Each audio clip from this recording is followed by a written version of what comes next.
Tafsir Al-Azhar karya Profesor Dr. Hamka, ayat 122 hingga ayat 124 dari surah Al-An'am. Bismillahirrahmanirrahim.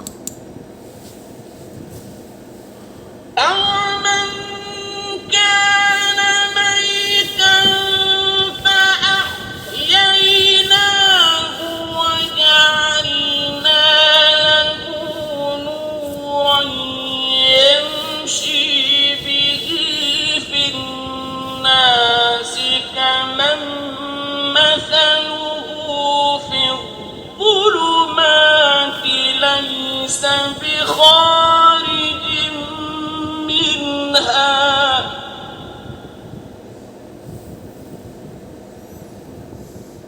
كذلك زين للكافرين ما كانوا يعملون.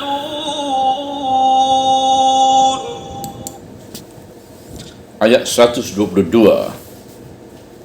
Dan apakah orang yang telah mati, lalu kami hidupkan dia dan kami jadikan baginya cahaya, yang berjalan dia dengan cahaya itu di antara manusia, akan sama seperti orang yang dalam kegelapan, yang tidak ada jalan keluar daripadanya. Demikian itulah telah dihiaskan bagi orang-orang yang kafir itu apa-apa yang telah mereka kerjakan.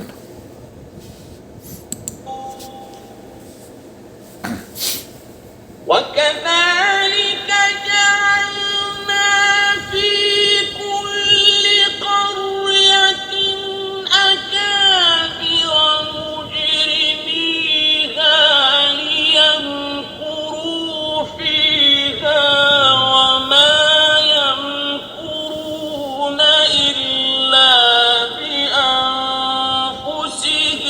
وما يشعرون.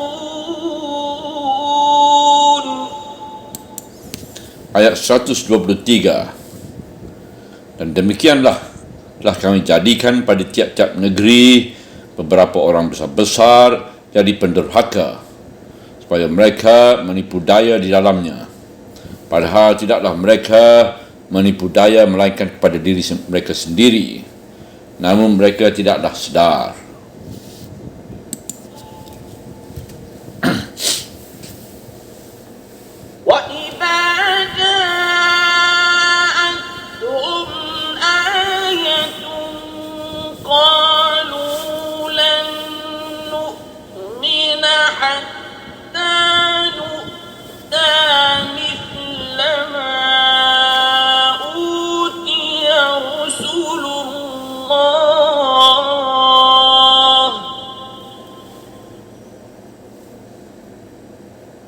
فالله أعلم حيث يجعل رسالته سيصيب الذين أجرموا صغار عند الله وعذاب شديد بما كانوا يمكرون. Ayat 124. Dan apabila datang kepada mereka suatu ayat, mereka berkata, sekali-kali kami tidak akan percaya, sehingga didatangkan seumpama apa yang didatangkan kepada rasul-rasul Allah. Tetapi Allah lah yang lebih mengetahui sekira-kira di mana yang patut Dia menjadikan risalahnya. Akan mengenailah kepada orang yang berdosa itu suatu kehinaan dari sisi Allah dan siksaan yang sangat lantaran apa yang mereka tipu dayakan itu.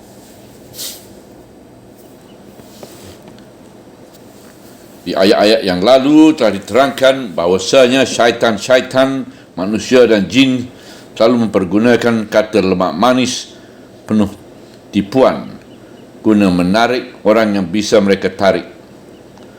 Bahkan kadang-kadang mereka bisikkan kepada orang yang suka mengikutinya supaya tidak keberatan memakan makanan yang disembelih untuk berhala. Yang kalau diikuti ajakan itu, seorang beriman bisa menjadi musyrik kembali. Dari keterangan-keterangan ini kita menampak bahawasanya yang dapat ditarik-tarik dengan mulut manis penuh tipu itu hanyalah orang yang belum mengerti perbedaan di antara iman dengan kufur, di antara tauhid dengan syirik.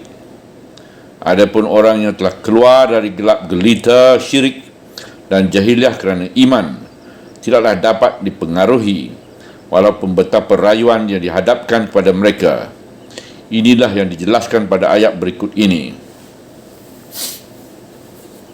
Dan apakah orang yang telah mati lalu kami hidupkan dan kami jadikan baginya cahaya yang berjalan dia dengan cahaya itu di antara manusia, akan sama seperti orang yang dalam kegelapan yang tidak ada jalan keluar daripadanya.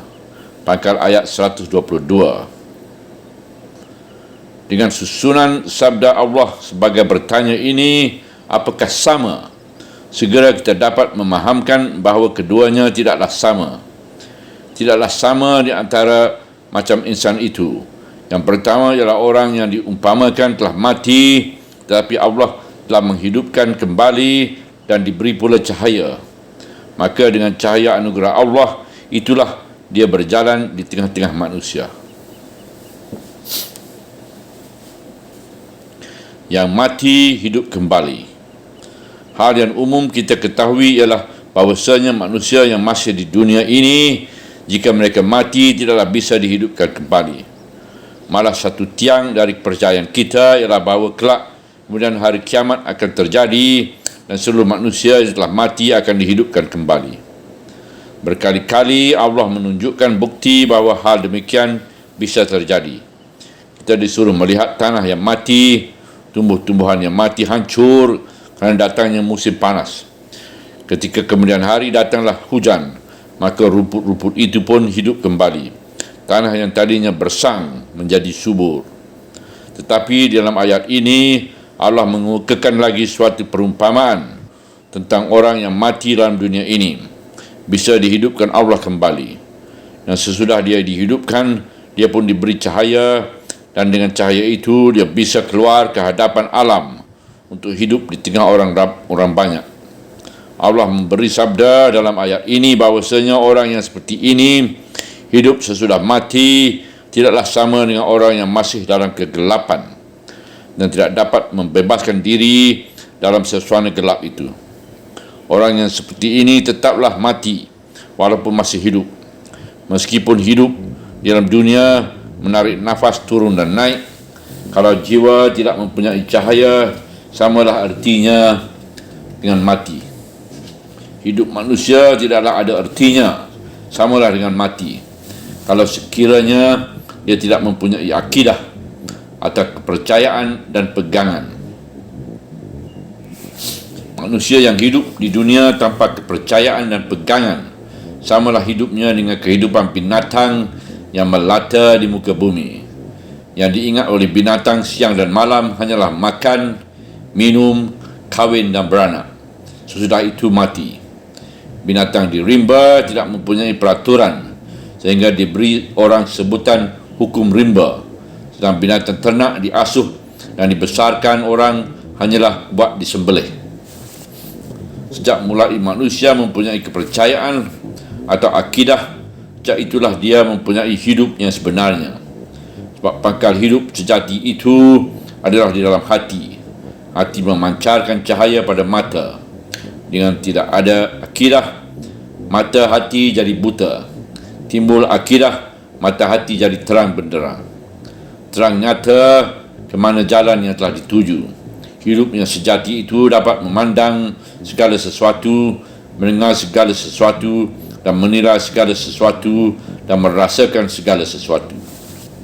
Sedang sebelum akidah itu masuk ke dalam hati, walaupun mata terkembang, namun apa yang dilihat mata, yang didengarkan telinga, tidaklah dapat dirasakan dalam hati, sebab alat penampung tidak ada. Dengan adanya akidah, segala sesuatu dilihat dengan penglihatan yang baru. Mengabaikan dan menolak perintah dan garis yang ditentukan oleh Allah berarti kufur. Kalau orang sudah mulai kufur, berartilah bahawa dia mulai saat itu memutuskan hubungannya dengan kehidupan yang sejati, iaitu hidup yang tidak mengenai fana, yang tidak mengenal fana, tidak mengenal hancur dan lenyap, bahkan hidup yang kekal. Sebab itu kufur berarti maut. Kufur berarti kehilangan wibawa dalam jiwa, kehilangan kekuatan dan sinar. Sedang iman artinya ialah cahaya, tali yang berhubung yang tidak pernah putus. Iman adalah perbantuan yang tidak pernah berhenti.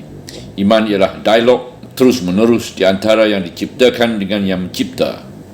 Dengan demikian, bolehlah dikatakan bahawa iman itu ialah hidup. Kufur menutup nyawa dan menghambatkannya buat naik. Kufur menyebabkan permainan jiwa hanya di bawah-bawah, tak dapat meningkat ke atas. Padam segala timbang rasa, padam segala perasaan halus. Kufur mempersempitkan langkah dan mempersempitkan alam tempat berdiri, sehingga fikiran hanya sekadar untuk kepuasan nafsu dan penguasaan benda. Sedang iman adalah lapang dada, sinar yang tak pernah padam, ketenteraman dan kedamaian.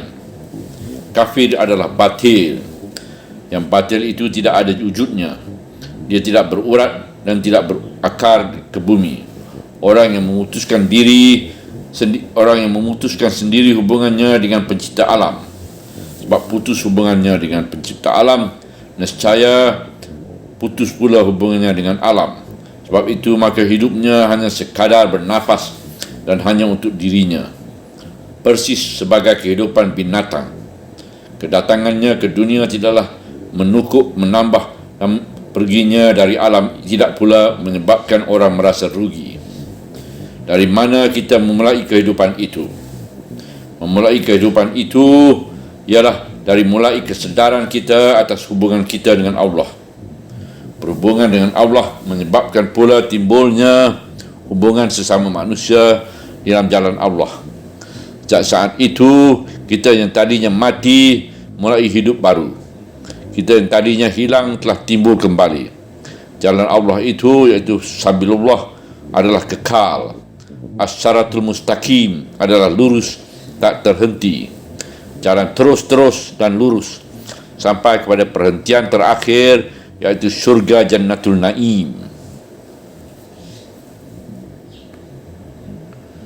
Dan inti daripada syurga itu tidak lain ialah melihat wajah Allah. Maka bersatu padulah setiap hamba Allah yang menempuh jalan itu, berjalan ke atas garis itu menjadi umat yang satu, tak terpisah. Tauhidul kalimah dan kalimah tauhid. Orang-orang seperti ini tidak pernah merasa kecil sebab hidupnya terik dalam kebesaran Allah. Allahu Akbar. Tidak pernah merasa takut mati, sebab maut itu hanya pembatas di antara dua suasana hidup, iaitu hidup fana dengan hidup baka. Tidak pernah merasa miskin sebab jiwa kaya dengan iman, kaya dengan takwa, kaya dengan hubungan cinta ke langit dan cinta di atas permukaan bumi. Tidak merasa takut mati kerana dia merasa bahawa pendiriannya dan akhirahnya itu tidak pernah berguncang. Tidak merasa takut mati sebab dia yakin bahawa dengan kematiannya pun perjuangan itu akan diteruskan oleh orang lain.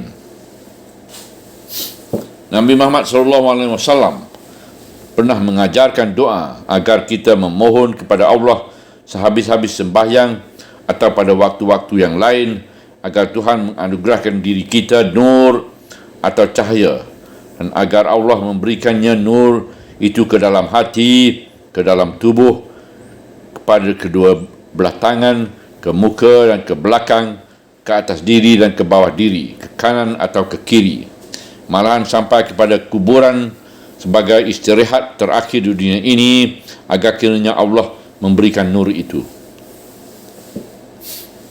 Wahai saudaraku, Kalau nur ini telah mulai ada dalam hati, pastilah hakikat kebenaran agama yang kita perlu ini akan dibukakan Allah kepada kita.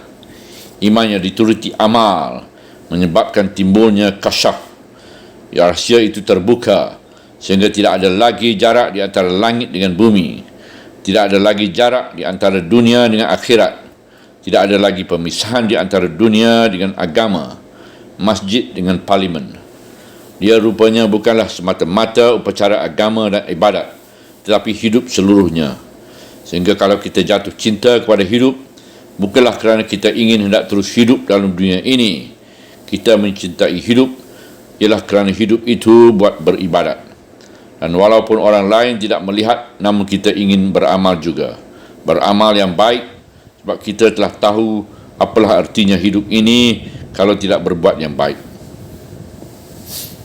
Nur itu menghilangkan segala keraguan, kecemasan dan mundur maju. Dia menimbulkan tenteram dan menimbulkan yakin. Dia menimbulkan keberanian menghadapi kesukaran. Kerana iman belum ada artinya sebelum dia menempuh ujian. Apabila dia akan menghadapi suatu tujuan yang mulia, dari semula dia telah bersedia untuk menghadapi kesukaran dan rintangan.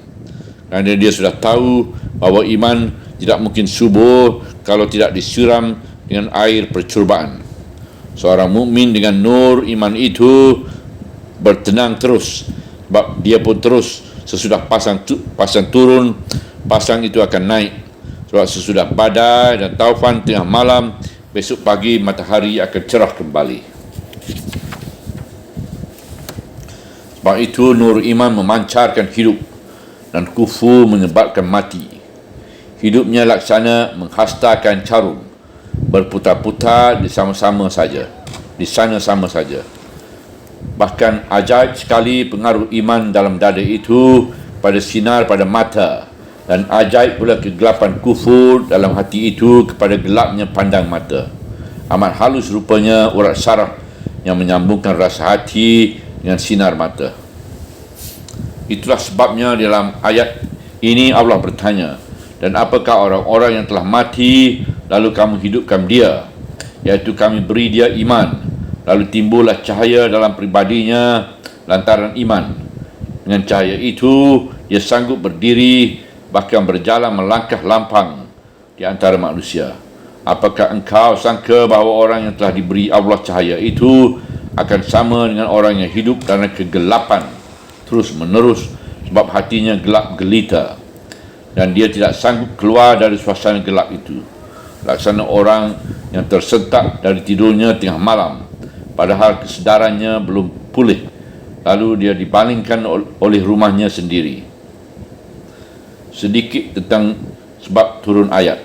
Orang yang diumpama telah mati itu ialah sahabat-sahabat Rasulullah SAW yang utama itu, menurut riwayat Ibnu Abbas dan Zaid bin Aslam dan Ad-Duhaq. Yang dimaksud dengan orang ini ialah Umar bin Khattab. Menurut Ikramah ialah Ammar bin Yasir. Menurut suatu riwayat lagi yang dibawa oleh Ar-Razi dari Ibnu Abbas ialah Hamzah bin Abdul Muttalib, paman Rasulullah SAW, yang mana pun yang akan dikuatkan di antara riwayat itu. Namun teranglah sahabat-sahabat yang tersebut itu, bahkan sahabat-sahabat yang lain pun adalah sebelum mendapat hidayah Allah dan bimbingan Rasulullah SAW melaksana orang yang telah mati belaka. Kalau manusia hidup di dunia ini hanya semata-mata memikirkan isi perut, memenuhi syahwat, samalah artinya dengan mati. Barulah hidup bererti sebenar-benar hidup apabila cahaya iman telah disinarkan Allah ke dalam kalbu. Dan dengan sinar cahaya iman itulah mereka berjalan di tengah-tengah manusia. Lantaran sinar iman itu, mereka tidak merasa takut menghadapi hidup dan tidak duka cita memikirkan apa yang sesudah mati. Dan sinar jiwa mereka memancar juga pada wajah mereka. Orang seperti ini saya tidak sama dengan orang yang masih hidup dalam kegelapan, iaitu kegelapan jahiliyah dan syirik. Ahli-ahli tafsir sependapat bahawa yang dituju dengan orang yang hidup dalam kegelapan ini dan tidak mendapat jalan keluar ialah Abu Jahal. Susah jugalah hidupnya orang yang laksana mati kerana tidak mendapat cahaya itu. Mereka berkeliling-keliling di sekitar tempat yang gelap itu saja, tidak mendapat jalan keluar, sedang mereka tidak sedar bahawa mereka hidup dalam gelap yang sama artinya dengan maut. Dan wajah orang yang begini pun gelap terus. Demikian itulah telah dihiaskan bagi orang-orang yang kafir itu apa-apa yang telah mereka kerjakan. Ujung ayat 122.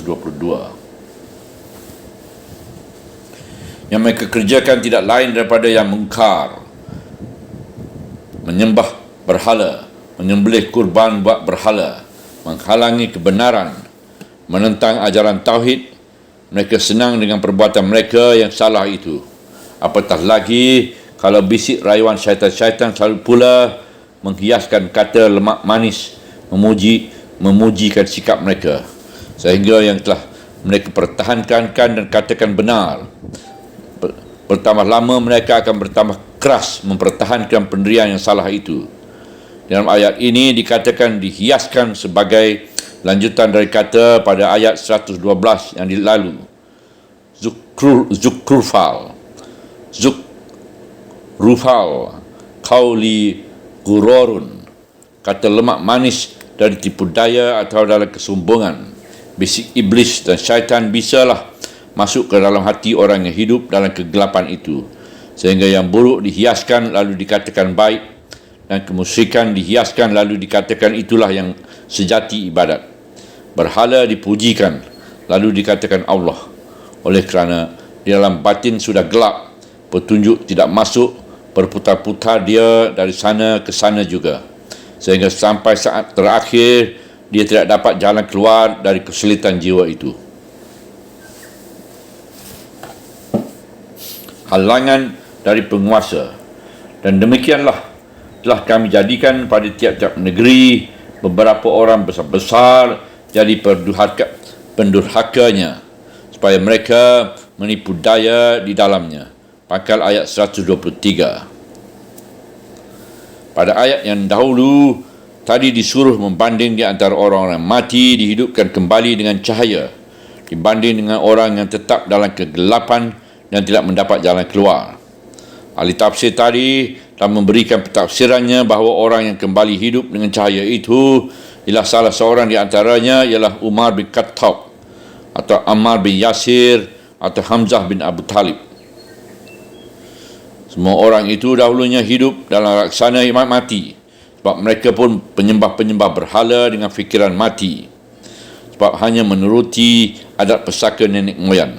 Tetapi mereka kemudian telah diberi cahaya iman dan hidup di tengah masyarakat dengan sinar cahaya iman itu. Lawannya yang tetap hidup dalam gelap itu ialah Abu Jahal. Demikian kata ahli tafsir.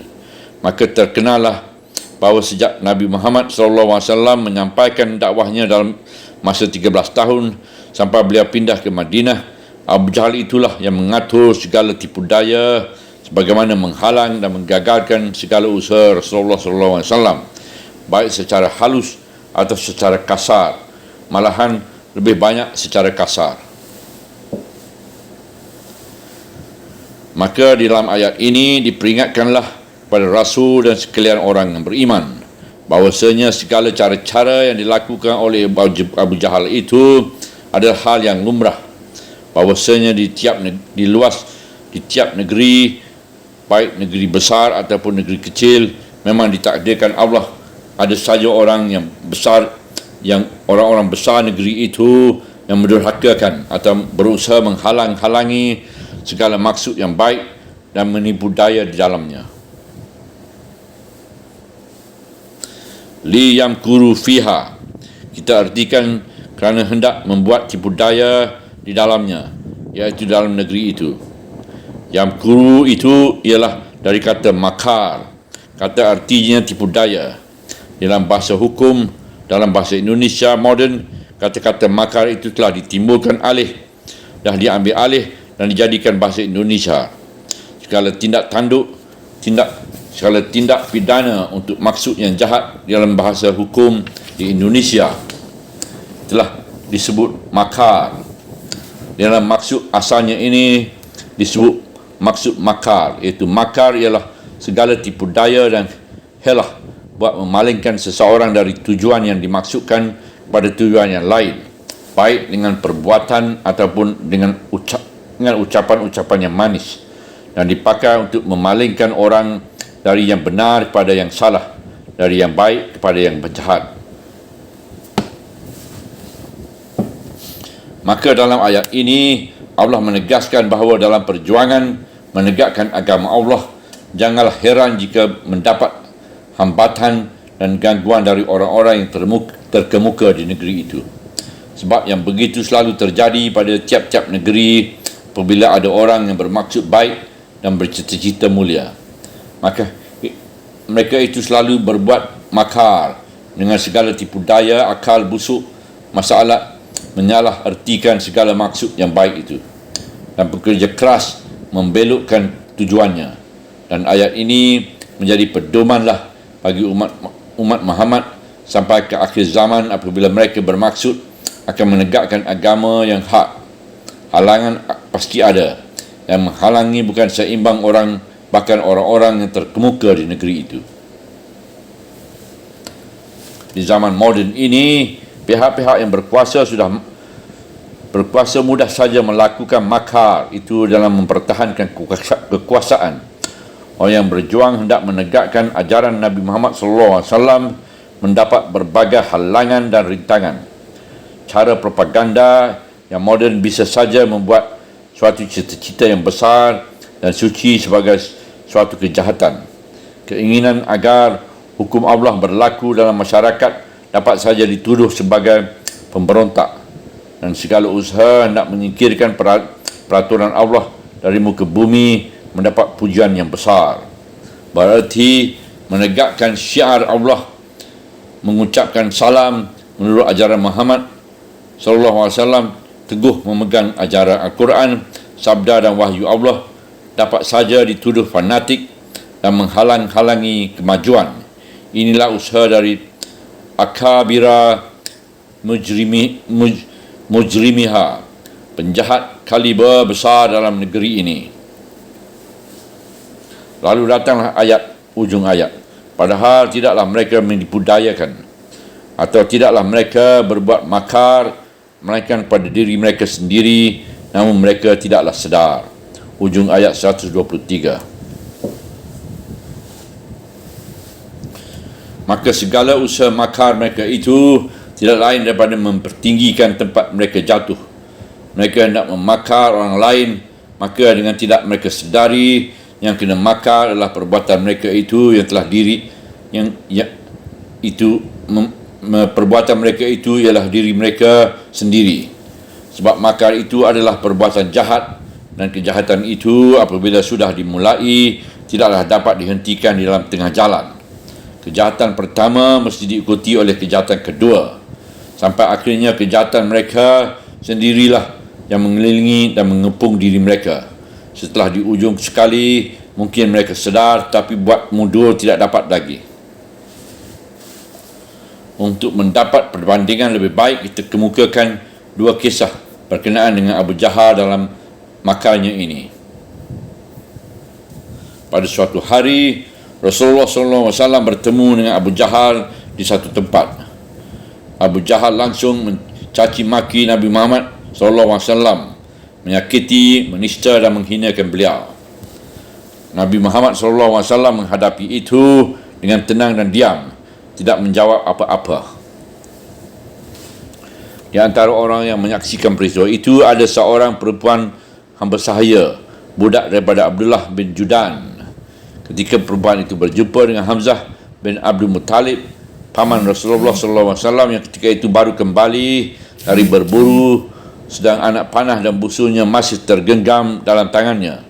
Perempuan itu berkata kepada Hamzah, "Wahai Abu Ammarah," gelar panggilan Hamzah, "sekiranya engkau melihat tadi apa yang dilakukan oleh Abul Hakam bin Hisham, yakni Abu Jahal, terhadap anak saudaramu Muhammad, entah apa yang akan terjadi.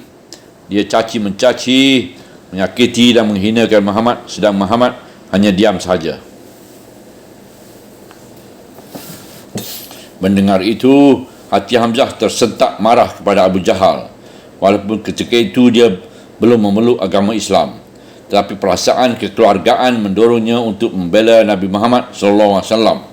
Ia pergi mencari Abu Jahal. Didapatinya Abu Jahal berada di satu majlis di tengah kaumnya.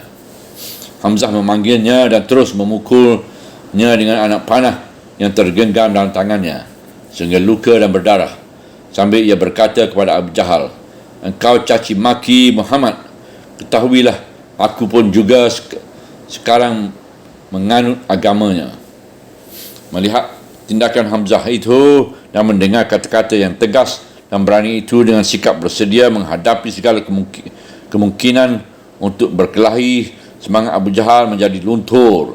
Segera pengikutnya terpesona, diam tak berkutik, sehingga harga diri Abu Jahal sebagai orang yang dibesarkan dan dibanggakan oleh pengikutnya pada waktu itu jatuh ke dalam pandangan mereka, di dalam pandangan mereka. Kemudian Hamzah pergi mencari Nabi Muhammad SAW. Seketika berjumpa dengan Nabi, menceritakannya lah apa tindakan yang telah dibuatnya terhadap Abu Jahal yang sangat memusuhi Nabi Muhammad itu. Dan ketika itu pula lah dia mengucap 2 kalimat syahadah, menyatakan dengan ikhlas menganut Islam. Dan cerita lain ialah Abu Jahal menipu. Datang seorang Bedawi menjual ternaknya beberapa ekor ke Mekah. Lalu kelihatan oleh Abu Jahal. Dia pun bersedia membeli ternak itu. Disuruhnya Badui itu menghalalkan ternak itu ke kandang persediaan Abu Jahal yang berjanji akan membayarnya besok. Setelah besok harinya, Badui telah datang menemui Abu Jahal, lalu dijanjikan besok pula dan besok ke besok, sehingga berhari-hari dia telah bertahan di Mekah. Wang tidak diterima, sedang ternaknya sudah masuk ke kandang ternak Abu Jahal, tidak dapat diambilnya lagi. Dia mencuba mengadu, menolong. Akhirnya setelah beberapa kali keliling dia masuk ke dalam masjid dan bertemu lagi dengan pemuka-pemuka Quraisy itu, minta tolong dan minta akal supaya wangnya dapat diterimanya. Di antara mereka itu lalu menunjukkan kepada Badui itu. Kepada Badui itu Nabi kita Muhammad SAW yang sedang duduk dekat Kaabah. Lalu pemuka Quraisy itu berkata, "Cubalah engkau temui orang itu. Dialah yang dapat menolongmu memintakan wangmu itu daripada Abu Jahal." Badui kampung yang jujur itu, yang tidak mengerti duduk soal, terus saja menemui Rasulullah SAW dan mengadukan perasaannya dan meminta tolong. Sedang orang musyrikin yang menyuruh tadi berdiri dari jauh sambil tersenyum-senyum. Mereka jadi heran sebab setelah mendengar kisah perasaan orang Badui itu, Rasulullah SAW berdiri dari duduknya lalu diajarnya Badui itu menurutkannya. Maka berjalanlah mereka berdua menuju ke rumah Abu Jahal. Sampai di pintu, beliau ketuk pintu itu dan dipanggilnya, "Abu Jahal," dengan suara jaring. "Abu Jahal." Abu Jahal segera membuka pintu. Baru saja berhadapan, beliau pegang leher baju Abu Jahal dengan segera berkata, "Bayar sekarang juga wang orang ini." Gemetar seluruh tubuh Abu Jahal dan dia berkata, "Baiklah."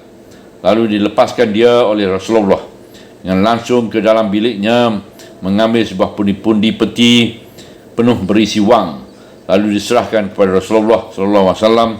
Dan Rasulullah pun berkata kepada Badui tadi, "Ini wangmu, ambillah." Kemudian beliau pun kembali ke masjid diiringi oleh Badui itu sambil menggenggam pundi-pundi penuh berisi wang dengan sangat gembiranya.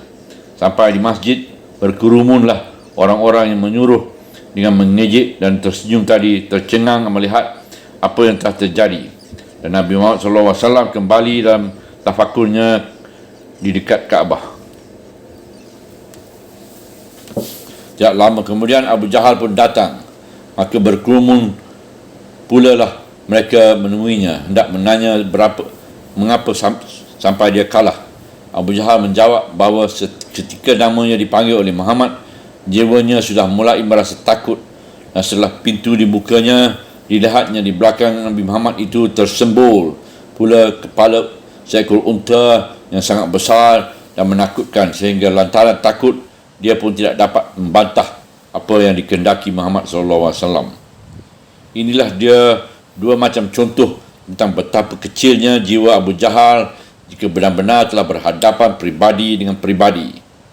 Sebab jiwanya kosong, isinya hanya kekosongan dan kesombongan. Ahli-ahli ilmu jiwa dapat menganalisakan kedua cerita ini secara ilmiah. Namun meskipun sudah kejadian seperti itu, Abu Jahal masih tetap melanjutkan makannya sampai dia mati dalam peperangan Badar, dibunuh oleh bekas tukang pengembala untanya sendiri, iaitu Abdullah bin Mas'ud. Dari kedua cerita ini dapatlah kita melihat teladan ketinggian budi Nabi kita SAW. Seketika dirinya dicaci maki, disakiti dan dihinakan oleh Abu Jahal, beliau tidak sedikit pun menunjuk rasa marah, sehingga Abu Jahal menyangka beliau pengecut, sehingga paman beliau Hamzah lah yang naik darah kerana perbuatan Abu Jahal yang sangat kurang ajar itu. Tetapi setelah orang lain yang datang dari dusun, seorang badui mengadukan halnya bahawa dia telah dianiayai dan dicurangi oleh Abu Jahal. Setelah si badui itu diberi nasihat oleh orang lain supaya mengadu kepada beliau, Nabi Muhammad SAW, di waktu itulah baru beliau bertindak. Mulanya kaum musyrikin itu menyangka bahawa Rasulullah SAW tidak akan berani menemui Abu Jahal meminta penyelesaian harga unta orang badui itu. Tentu Abu Jahal sendiri pun tidak sedikit juga menyangka bahawa Rasulullah sendiri akan berani menemui dia. Kemudian setelah leher bajunya ditarik menyuruh membayar wang badui itu, barulah Abu Jahal insaf dengan siapa dia berhadapan. Dan sinilah dia baru tahu bahawa Nabi Muhammad SAW tidaklah akan segera marah kalau hanya dari pribadinya yang tersinggung. Tetapi marahnya akan menggelegak kalau perintah Allah disanggah dan orang-orang yang lemah hendak dianiayai. Dan apabila datang kepada mereka suatu hayat, mereka berkata, sekali-kali kami tidaklah percaya, sehingga didatangkan seumpamanya apa yang didatangkan kepada Rasul-Rasul Allah. Pangkal ayat 124. Inilah salah satu contoh betapa makar yang dilakukan oleh orang yang kafir terhadap Rasulullah. Setelah mendatang kepada mereka itu satu perintah Allah dengan perantaran Rasulullah, mereka menolak dan berkata, kami tidak mau percaya kepada keterangan itu. Kalau dikatakan dia berterima dari Allah dengan perantaran Jibril, apa benar kelebihan Muhammad itu daripada kami? Dia manusia, kami pun manusia. Kalau dia dapat wahyu, mengapa kepada kami tidak pula akan dapat wahyu? Al-Walid bin Al-Mughirah dengan kesombongannya pernah berkata, kalau nubuat itu memang datang kepada engkau, saya pun lebih pantas mendapat nubuat daripada engkau.